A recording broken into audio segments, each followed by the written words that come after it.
The next station is Tokyo.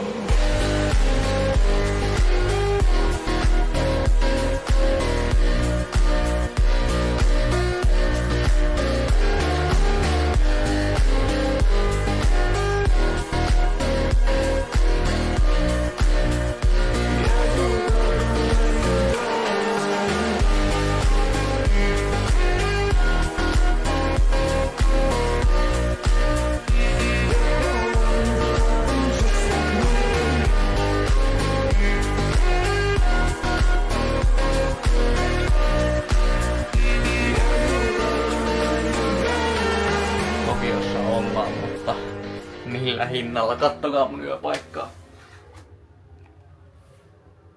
Tässä on, ei oo siis mitään muuta näytettävää, tossa on ulko-ovi. Tuntuu vähän pahalta ollut tätä videota tällainen surulliseen, ei nyt surulliseen, mutta sillain lannistavaan sävyyn. Mä saavuin Okinawasta Naritan lentokentälle tässä Tokion lähellä. Sitten mä yövyin Chibassa, mikä on niinku Tokion vielä ulkopuolella. Ihan törkeen hyvä hotelli siis. Mä vaan rentouduin siellä, siellä oli niinku kylpylä, siellä oli kaikki. Se oli toi Apa Hotel and Resort Tokyo Bay Makuhari, ihan törkeen hyvä hotelli. Normaalisti maksaa yli 100 € yö. Mä sain 2 yötä 70, se oli ihan sikahyvä diili. Just sattumalta, niin se oli parhaimpia hotelli muupa reissulla helposti. Niin tavallaan tuntuu, että vähän kompensoidaan sitä nyt tällä. Ja muutenkin mä oon etsinyt nyt hotellia, hyvää hotellia tai yöpaikkaa ylipäätään Tokiosta. Ja kaikki on ihan törkeen kalliit. Tokion hintataso on ihan järkyttävä niin kuin verrattuna Osakaan tai mihinkään muuhun Japaniin. Niin kuin se ylitti mun kaikki odotukset se hintataso. Niin musta on tosi vaikeaa sitoutua siihen, että vuokraa jonkun kämpän tai hotellin niin kuin edes viikoksi tai 2 viikoksi. Mutta se on just se, mitä mä haluan tehdä, mutta se on niin kallista. Se on ihan järkyttävän kallista. Mitä, niin kuin, paljon enemmän mitä mä kuvittelin. Niin tällä hetkellä 1 yö tässä, jos sitä nyt yökseksi voi kutsua. Mä vuokrasin tämän 9 tunniksi, oli maksimi mitä pystyy edes vuokrata. Puolelta, olko varaus, 9 tuntia aikaa, eli mun pitää lähteä 5.30 aamulla, oh my days. Niin meikä nyt menee nukkumaan ja sit meidän oikea Tokio-seikkailu alkaa tavallaan vasta huomenna aamulla. Mutta mä koin, että mä haluan näyttää teille osan tätä Tokio-elämää. Niin enhän voi näyttää vaan niitä hyviä puolia, koska ilman huonoja puolia ei ole niitä hyviä puolia. Sitähän se elämä oikeasti on, mutta nähdään aamulla.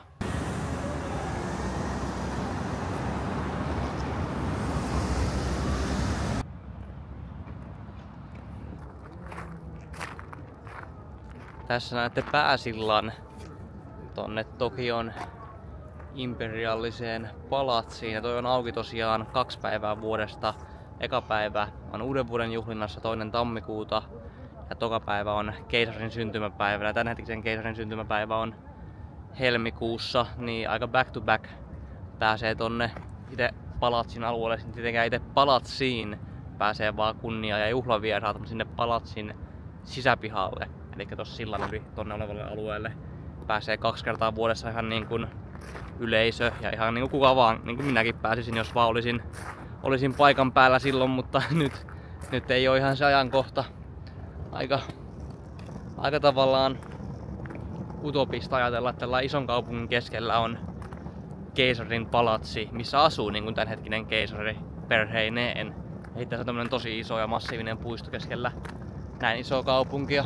Tässä on tää palatsin alue, minne pääsee vaan tiettyyn aikaan vuodesta, 2 kertaa vuodessa käytännössä. Ja näihin 2 pääsee nyt ihan milloin vaan, että on mun ymmärtääkseni auki ympäri vuoden ja pääsee katsomaan paikkoja. Tää on aika iso, 5 kilometriä koko tää ympärys, niin mä haluaisin kävellä tätä pitkin näihin 2 alueeseen. Tässä on toi sisäänkäynti tonne East Gardens of Imperial Palatsiin. Ja mä taisin sanoa, että sinne pääsee milloin vaan. Mutta se on tiettyihin kellonaikoihin päivästä. Eli tänne nyt pääsee 9–18.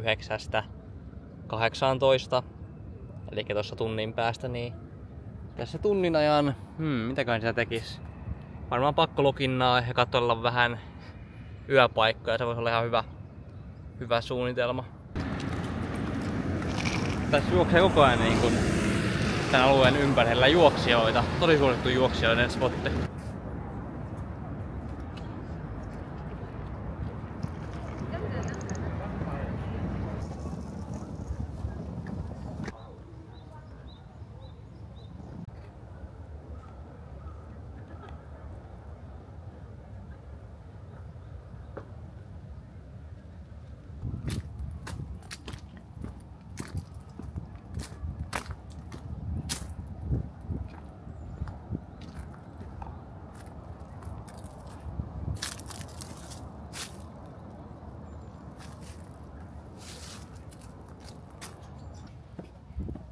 Nää on musta hienoja täällä Japanissa. Kun Suomessa on noit putket, ne pitkin tulee vesi katolta alas. Tässä on vaan ketju, koska se vesi valuu ihan yhtä lailla tätä ketjua pitkin. PS-putkia pitkin.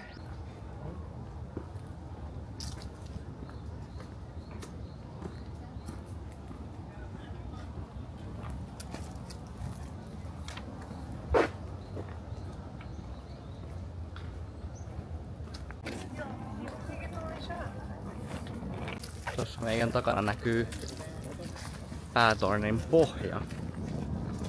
Mä en tiedä, onko siinä niinku ollut torni aikoinaan vai mikä keissi, mutta ei ainakaan ole enää yhtään mitään.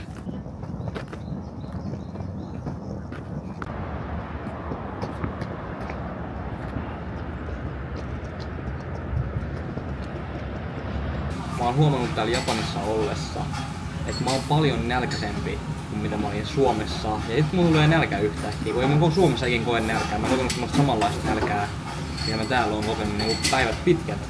Ja sit mulla on niin kova nälkä, niin tulee semmosia oudon melankolisia ajatuksia, että mä syön heti sen jälkeen mä oon iloinen ja piristynyt. Ja jotenkin tuntuu tosi oudolta. Ja mä mietin, että johtuuko jo siitä, että Suomessa mä söin paljon proteiinipitoisempia ruokia, söin paljon enemmän proteiineja, koska proteiini imeytyy totta kai hitaammin kehoon, se pitää paljon täyteläisempänä, täydempänä, pidempään. Mä veikkaan, että se on mun isoin niin syy, miksi mä oon niin paljon nälkäisempi ja tavallaan melankolisempi, kun mä oon syönyt ihan saman verran kaloreita, suunnilleen saman verran kaloreita, saman verran ruokaa. Mut mä vaan oon silti paljon nälkäisempi, mitä mä oon Suomessa. Mä otin ison valtaisellisen nuudeleita, koska tää soba, eli tää kuiman soba, tipataan tänne kuumaan keittoon. Ei oo mitään itse asiassa hakea tätä keittoa vielä. On tää kylmää, ehkä tää piti olla kylmää. Mä en oo ihan varma enää. Mut kuitenkin sen ohella mulla on fried chicken 4 palaa. Mä otin niinku 2 extra palaa, kun normaalisti vaan 2 palaa. Ne nuudelit ja se keitto, mihin ne nuudelit tipatti, oli mulla omat kylmiä. Ne oli ihan ok sateria. Mä oon enemmän semmonen kuuman, lämpimän ruoan ystävä. Mä tykkään, kun ruoka on lämmintä ja kuumaa. Ja Japanissa on tapana, että kun syödään, niin syödään vaan sillain 80% vatsa täyteen, mutta koska mä en oo vielä tottunut siihen, mä oon suomalainen, niin mä otin nopean välipalan tosta, ei nyt välipalan, vaan jälkiruuan tosta 7-Eleveniltä. Nää on yhä mun lemppari täällä. Saavuin juuri Shinjukun alueelle. Ja jos mä oikein oon ymmärtänyt, niin Shinjuku ja Shibuya on niinku niitä alueita, missä on villein kautta paras yöelämä. Pitää vähän vielä tutkia asiaa. Mä en oo niinku yöelämään kauheasti nyt kiinnostunut, mutta ehdottomasti Tokion yöelämä kiinnostaa siinä mielessä, että se varmasti on niinku paljon paremmalla tasolla kuin vaikka Helsingin yöelämä. Mä halusin tänä yönä kanssa löytää yöpaikan tätä Shibuyasta ja käy siinä yöelämässä ja sit mennään vaan siihen yöpaikkaan, mikä on siinä Shibuyassa. Meikä just vietiin 3 tuntia tuolla kellarikahvilassa editoiden, laittaen viestiä vuokraantajille, katsoin yöpaikkaa tälle yölle.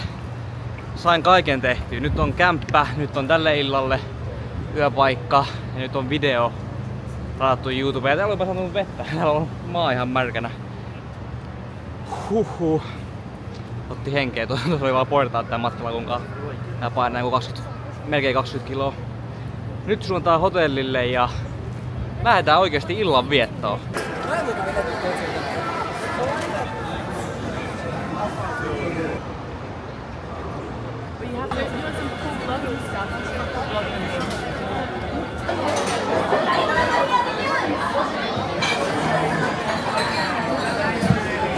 Konnichiwa.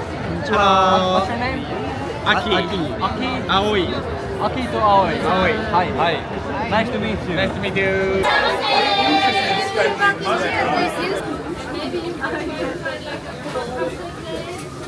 Oh, it's full. That's a good look. That means good luck. Arigato. Oh, okay.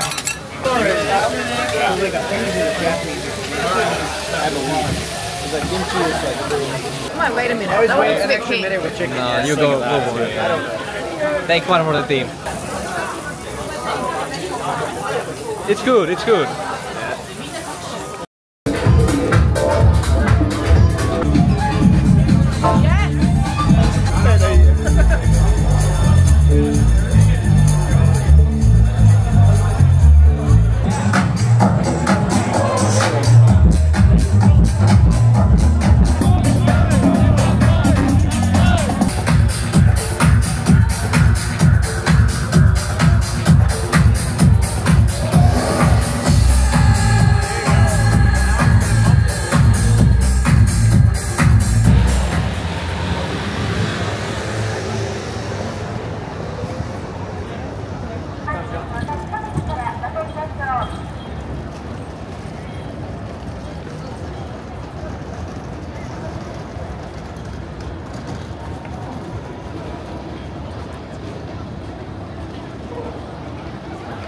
Tässä mun takana on Shibuya Crossing.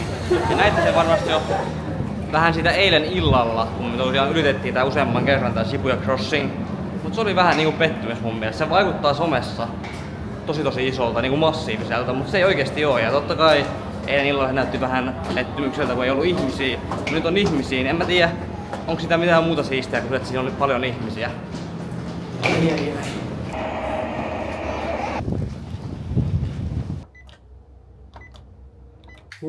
Nyt ollaan jo seuraavassa yöpaikassa. Mä nyt spoilaan, mutta mä tosiaan vuokrasin kämpään ekaa kertaa Japanissa. Tää on se kämppä. Mä näytän tän kämpän teille tulevalla YouTube-videolla. Nyt on vähän energiaa, kun sain levättyä.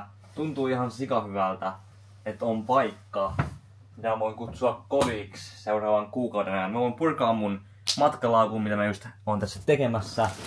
Voin pestä pyykkiä, voin kokata, voin tehdä kaikkea ihan rauhassa, vapaasti, ilman sitä huolta, että tarvii niin kuin huomenna lähteä yhtään mihinkään. Ja se on ehdottomasti se paras fiilis, se päällimmäinen fiilis, mitä mä halusinkin Tokiolta, että mä voin asua oikeasti täällä. Ja tosi niin kuin iloinen ja tyytyväinen tällä hetkellä siihen. Ja tänään ei ole niin kuin mitään suunnitelmia. Mulla on isoja suunnitelmia ensi viikosta lähtien. Niitä Tokio alkoi oli nyt vähän tämmönen... Mä en itse asiassa tiedä, mitä mä nyt tavoittelen täällä Tokion ekalla vlogilla, redet sanottuna. Että mä varmaan haluan näyttää vähän vaan juttuja, mitä mä teen tähän alkuun, koska nyt mä vaan asetun aloilleen. Tää on asettumista aloilleen, tää ei ole mitään ihmeellistä, mä vaan etin yöpaikkaa, tutkin niitä alueita, missä mä satun olemaan, ja asetun aloilleen. Ja kun mä oon asettunut aloilleen, mä saan rutiinin käyntiin, ja sit aina silloin tällöin tulee sit videoita niistä nähtävyyksistä, missä mä tuun käymään Tokiossa ollessa. Et tuntuu, että nyt kun mä oon Tokiossa, niin mun pitää heti käydä kaikissa nähtävyyksissä niin kuin ekan viikon aikana, mutta ei todellakaan. Mulla on 4 viikkoa aikaa, ja voin käydä niin kuin ensi viikolla 1 nähtävyyden, seuraavalla viikolla 2 nähtävyyden, 3. viikolla 4. nähtävyyden ja niin päin pois. Ei tarvitse koko ajan käydä niissä, vaan voi ottaa ihan rennosti ja tehdä oman aikataulun mukaan, mikä on tosi rentouttavaa. Ja siitä tulee semmoinen oikeasti rauhallinen fiilis. Nyt kun mä muutin tonne sisään, niin tuollahan ei ole niinku mitään. Siellä ei ole vessapaperia, siellä ei ole tiskiliinoja, siellä ei oo saippua, siellä ei oo yhtään mitään, niin on pakko käydä heti kaupassa. Samalla voidaan ostaa vähän ruokaa. Mä en yhtään vaan tiedä, että haluanko mä heti alkaa kokkailemaan. Mä kyllä haluaisin mahdollisimman nopeasti päästä semmoiseen rutiiniin. Mutta tavallaan kun mä oon just saapunut Tokioon, niin se rutiini ei nyt tunnu olevan se prioriteetti. Mutta pitää vaan saada omaan päähän, että mulla on tarpeeksi aikaa tehdä kaikkea mitä mä haluun. Ei oo niinku kiire yhtään mihinkään, et ei tarvii niinku kiirehtiä heti nähtävyyksiin, vaikka tuntuukin ehdottomasti siltä. Iso ongelma, mikä mulla on kanan suhteen täällä Japanissa, niin, tai ylipäätään lihojen suhteen, niin ne menee just huomenna tai ylihuomenna jo vanhaksi. Noikin menee ylihuomenna, toi yksi menee huomenna vanhaksi, sen takia se on alennuksessa.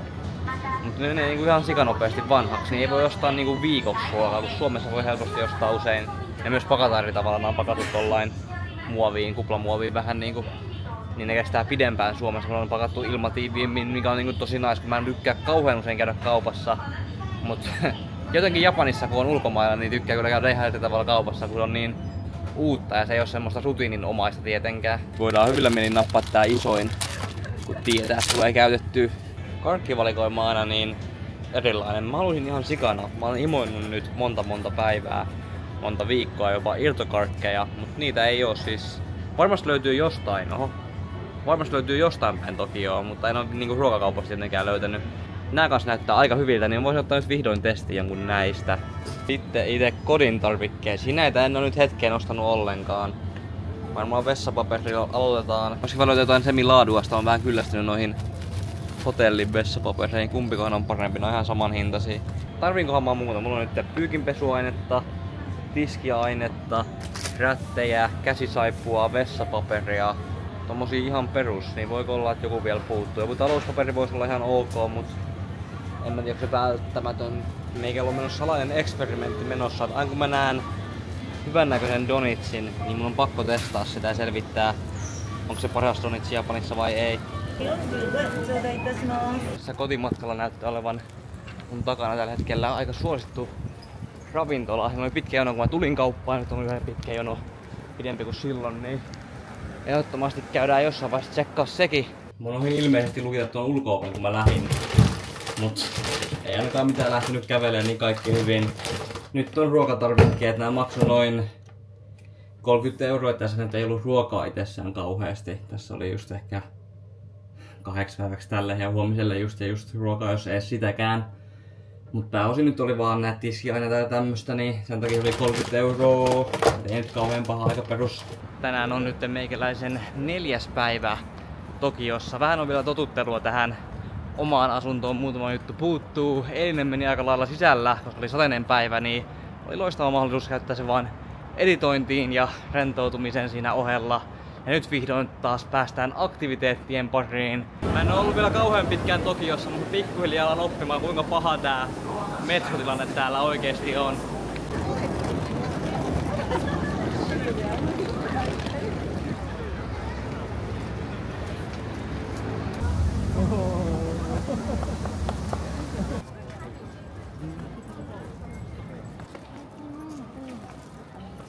Tosta valasta tulee mieleen Last of Us, kun Eli kiipee sen T-Rexin selkää.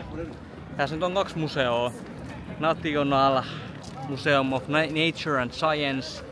Sitten on niin kuin National Museum. Niin ihan vaan se. Ja mä en tiedä, haluan käydä molemmissa vai en. Molemmat on ihan kiinnostavia. Mä en oo kauhean suuri niin kuin museoiden niin kuin superfani. Mutta jos on niinku iso museo isossa kaupungissa, niin kyllä musta tuntuu, että mä siellä käyn joka tapauksessa aina. Mutta sitten taas semmoiset pienemmät museot, niinku, niihin kyllästyy omalla tavallaan. Mutta historia ja kulttuuri on tietysti omanlainen kiinnostuksensa tiettyyn pisteeseen saakka. Nyt ollaan National Museossa.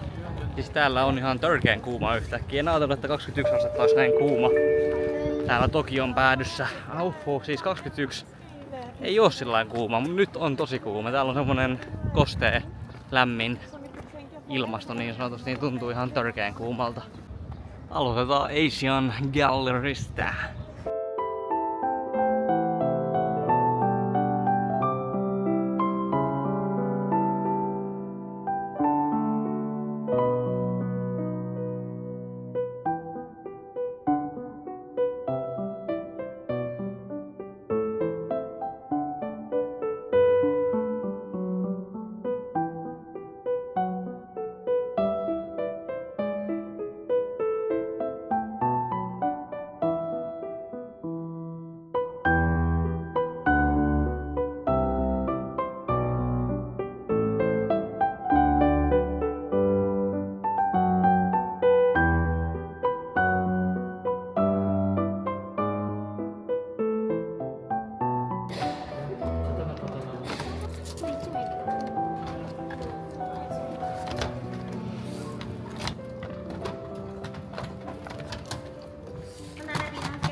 Se oli ihan kiva museo. Aika lailla minä nyt museolta voi odottaa. Mun mielestä paras osuus museoissa on se, että ne on semmosia tosi hiljaisia, tosi rauhallisia, että pääsee tavallaan rentoutumaan ja niinku tyhjentää oman mielen, kun vaan lukee ja kattelee niinku juttuja, et ei oo niinku mitään stressiä, kun on museossa.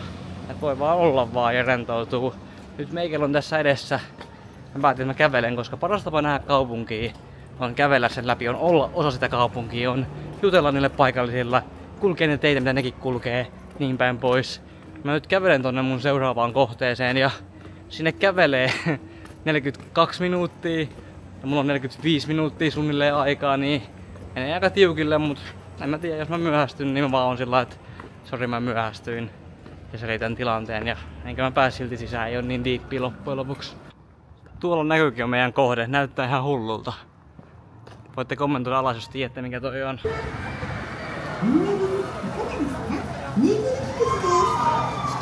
Tässä on näköjään joku huvipuistoalue jossain, tai siis tuossa vasemmalla, mutta mä en näe mitään muuta kuin tuon tornin. Onko tää iso? Pitää tsekkaa myöhemmin. Mietin, että ketkä täällä kiljuu oikein, mutta se onkin huvipuisto. Tässä on Senchoji-temppeli ja meikän listassa on tää temppeli ehdottomasti, mutta en nyt suunnitellut menevää, niin vahingossa niinku kävelen tästä läpi. Tää tie menee niinku suoraan tästä läpi. Päästään vaikka katsomaan vähän traileri ennen kuin tullaan sitten oikeesti tänne. Käydään varmaan tulla sisälläkin, jos sinne sisälle vaan pääsee. Joo, kyllä sinne pääsee. Mut nyt ei oo oikein aikaa. On kyllä nätti.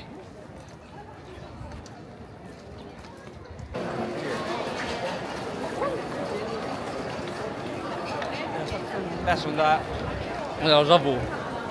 Tässä on tää massiivinen Tenkionji-temppeli. Tekisi mieli nyt käydä siellä. Mutta jos nyt yhtään enempää viivyttelen, että mä oon oikeesti myöhässä, niin jatketaan vaan matkaa, voidaan tulla joku toinen päivä. Itse asiassa illallakin varmaan, jos jää aikaa, jos ei mene kiinni aikaisin, niin voin hyvin tulla tähän vielä tänään. Aletaan olla lähellä. Näyttää oikeesti niin siistiltä. Tuo on kirjaimellisesti isoin tai korkein rakennus, mitä mä oon nähnyt mun elämässä. Ja kohta on korkein rakennus, missä mä oon käynyt mun elämän aikana. Selvitty tornin sisälle, kauhea hiki, mutta ulkona on niin kuuma. Meikällä on sisäänkäynti kello 16. Ja tonne voi niinku varaa sisäänkäynnin aina tunnin välein 16-17. Ja täällä on ihan sikana porukka, kattokaa. Kauhean pitkät jonot. Tää on varmasti tosi iso turistinähtävyys, niin ei yllätä yhtään. Mun tavoite on olla 4 kello 19 asti, että mä näen auringonlaskun kanssa. Mun ymmärtääkseni siellä saa olla niin pitkä kuin haluaa ja siellä ylhäällä saattaa olla ravintoloita, jos mä oon oikein ymmärtänyt. Joten voin chillaa ja olla vaan siellä huipulla, kunnes näen auringonlaskun. Mä voin sanoa, että mä oon yllättynyt, että täällä on ihan sikakuuma täällä sisällä. Konnichiwa. Mut mä en oo yllättynyt. I'm sorry. Toi oli crazy, se vilkutti sieltä takaa, mä käännyin sanoin konnichiwa ja sanoin I'm Chinese, oh my days. Mut nyt ollaan huipulla, katsotaan mitkä maisemat. Ai, ja täällä on jopa ilmastointi, nyt tuntuu hyvältä. Meikä on ihan hiestä märkä, mutta ei ota sen estää meidän nautintoa näihin maisemiin. Crazy. Tossa olisi kahvila, mun mielestä täällä on ravintolakin jossain, niin vois melkein syyä. Aamulla vedin semmonen ison setin kanaa ja pastaa. Nyt alkaa olla jo vähän nälkä pikkuhiljaa. Aika siisti, tässä on lista, mitkä jutut näkee. Mount Fuji ei näy tällä hetkellä. Sinne on 106 kilometriä, tavallaan yllätäkään. Mä yritin katsoa tossa pikkuhiljaa, missä on mikäkin. En oo nähnyt vielä Tokyo Toweria.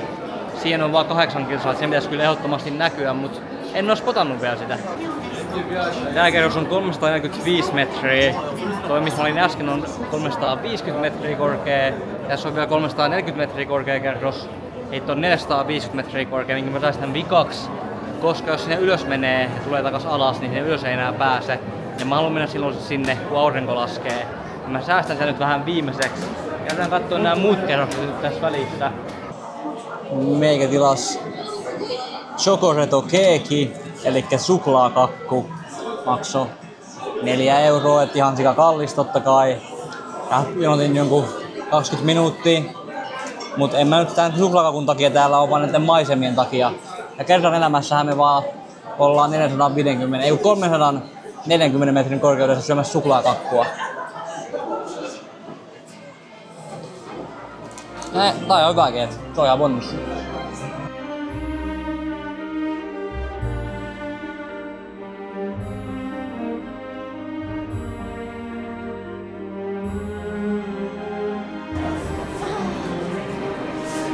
Mount Fuji näkyy tuolla. Crazy.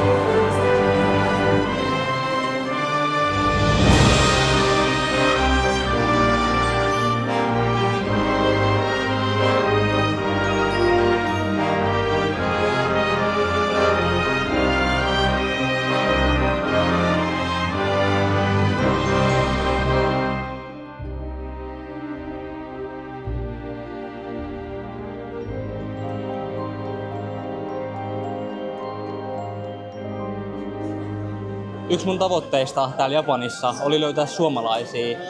Ja mä löysin nyt suomalaisia. Siellä oli Lakko, Herbalisti ja Sone VD. Oli ihan hauska, kun Herbalisti oli niinku tosi mukava. Sone VD vaikutti mukavalta. Lakko ei edes niinku kattonut meikään päin.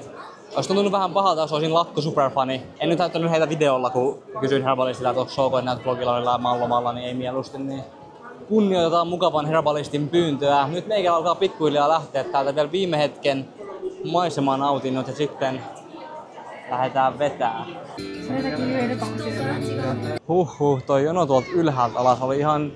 No, ollaan nyt alhaalla, ei silloin loppujen lopuksi mitään väliä. Mulla on vähän nälkä, mut vähän myös väsymys, niin varmaan suunnataan vaan hotellille. Tai siis, ei se ole hotelli, se on mun koti nyt. Meikäläinen osaa jo reitin. juna-asemalta suoraan kotiin aika hyvin tällainen 4 päivässä. Seuraavaksi mä oon opetella ovikoodin ulkoa, niin mä oon aika cool. Meillä on tässä vähän iltapalaa tai juustoleipää. Aika hyvä itse asiassa. Sitten kans huomiseksi ruokaa. Kanaa. Ja mä kutsun tätä pekoniksi toista. Se ei oikein näy. Mut mä en oo ihan varma, onko se ihan pekoni. Ei taida olla. Ai. Meikä on ollut nyt hyvä alku tähän Tokion reissuun. Niinku ekana tein pari kaveria, käytiin viihteellä, sitten muutin uuteen kämppään, mikä on niinku tosi iso askel tässä koko reissun aikana. Ja nyt kävin vähän katselemaan Tokion nähtävyyksiä museossa ja sitten toi Skytree on tosi iso ja se oli oikeesti huikea. Oli niinku sikasiistit näkymät sieltä ylhäältä. Ylipäätään niinku hyvä alku tähän Tokio-osuudelle tätä reissua. Tämähän tulee olemaan pisin osuus, mä oon asunut täällä kuukauden. Mut joo. Meikä lopettaa tämän videon tähän. Uskokaa itteenne. Niin voitte saavuttaa ihan mitä vaan. Let's go!